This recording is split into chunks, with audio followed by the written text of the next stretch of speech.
আজকে রান্না করব মুরগির কলিজা মরিচ ঝাল।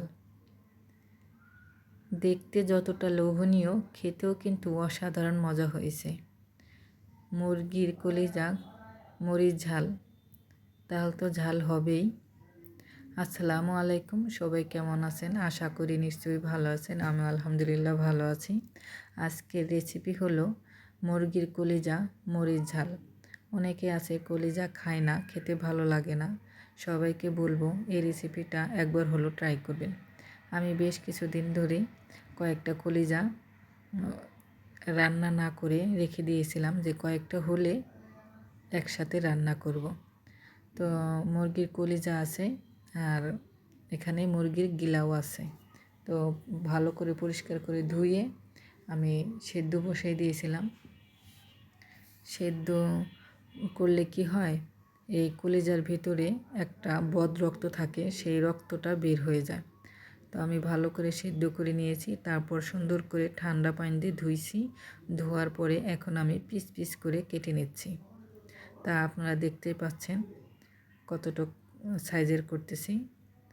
আর কেউ আনাম করেও রান্না করতে পারেন। তো আমি মরিচ ঝাল রান্না করব, তার জন্য ছোট ছোট করছি। ভিতরে জানি অনেকটাই ঝাল যায় এর জন্য। আর কলিজায় দেখবেন ভিতরে কিন্তু ওইরকম ঝাল লবণ কমে যায়, উপরেই থাকে। তো এখানে আমি অফ ক্যামেরায় একটা ছোট ছোট তিনটা আলু কেটে নিয়েছি, ছোট করে চিকন চিকন, এই যে গোল গোল করে ছোট ছোট করে কেটে নিয়েছি। তো এটা ভিডিও করতে আমি ভুলে গিয়েছিলাম, আমি দুঃখিত। তো আলুগুলো আমি সুন্দর করে ধুয়ে হালকা ভাজা দিয়েছি, দেখতেই পাচ্ছেন। আমি কিন্তু বেশি ভাজিনি, হালকা ভেজে এখন আমি মুরগির কলিজাটা দিয়ে দিচ্ছি। আর এই রান্নায় আমি কোনো প্রকার পানি ইউজ করব না। এই চুলা আঁচটা লো হিটে দিয়ে আস্তে আস্তে ভাজতে থাকবো, রান্না করব আস্তে আস্তে। আর বেশি হাই দিলে কি হবে, দেখা গেছে পুড়ে যাবে, নিচটা লেগে যাবে। তো কলিজা দেওয়ার পরে তারপরে দিয়ে দিলাম হলুদের গুঁড়ো আর মরিচের গুঁড়া, ধনিয়া জিরা গুঁড়া, দুইটা একসাথে আছে, ধনিয়া জিরা। তো ধনিয়া আর জিরা গুঁড়া দিয়ে দিলাম। তো ভালো করে নাড়াচাড়া দিচ্ছি, মিশিয়ে নিচ্ছি। স্বাদ মতন লবণ। আর এটা হলো মরিচ ঝাল, মরিচটা তো একটু বেশিই দিয়েছি, কালারেই বুঝতে পারছেন। ঝাল যখন, মরিচের গুঁড়াটা একটু বেশিই দেব। দিয়ে দিলাম আদা রসুন বাটা।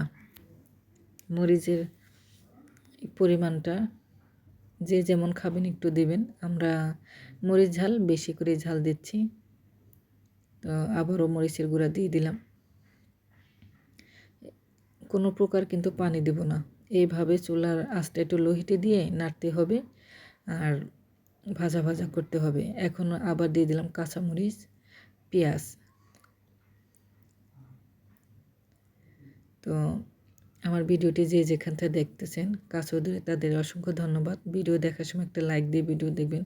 আমার রেসিপিগুলো কেমন লাগে আপনাদের সুন্দর মতামত কমেন্টে জানাবেন। আর আমার ইউটিউব চ্যানেলটা সবাই সাবস্ক্রাইব করবেন।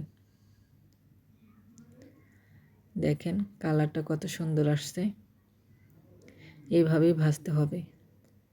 আমি সবাইকে বলবো এই রেসিপিটা একবার হলেও ট্রাই করবেন।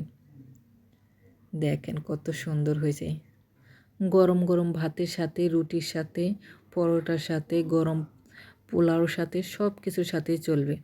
যেমন হয়েছে তেমন কালার, তেমনই খেতেও অনেক স্বাদ হয়েছে। অনেকে কলিজা খেতে পছন্দ করেন না, তাদের বলবো এইভাবে ঝাল করে খান। কেউ যদি ঝাল পছন্দ করেন তাহলে ঝাল দিয়ে খাবেন, আর কেউ যদি ঝাল পছন্দ না করেন ঝালটা একটু কমাই দিবেন।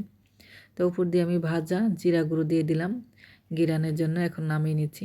দেখেন কত সুন্দর হয়েছে, মাশাল্লাহ মাশাল্লাহ, আলহামদুলিল্লাহ। দেখতে যতটা লোভনীয়, খেতেও কিন্তু অসাধারণ মজা হয়েছে। তো আমার রেসিপিটা কেমন লাগলো কমেন্টে কিন্তু জানাবেন। নিত্য নতুন রেসিপি পেতে হলে আমার ইউটিউব চ্যানেলটা সবাই সাবস্ক্রাইব করবেন। তো সবাইকে আল্লাহ হাফেজ।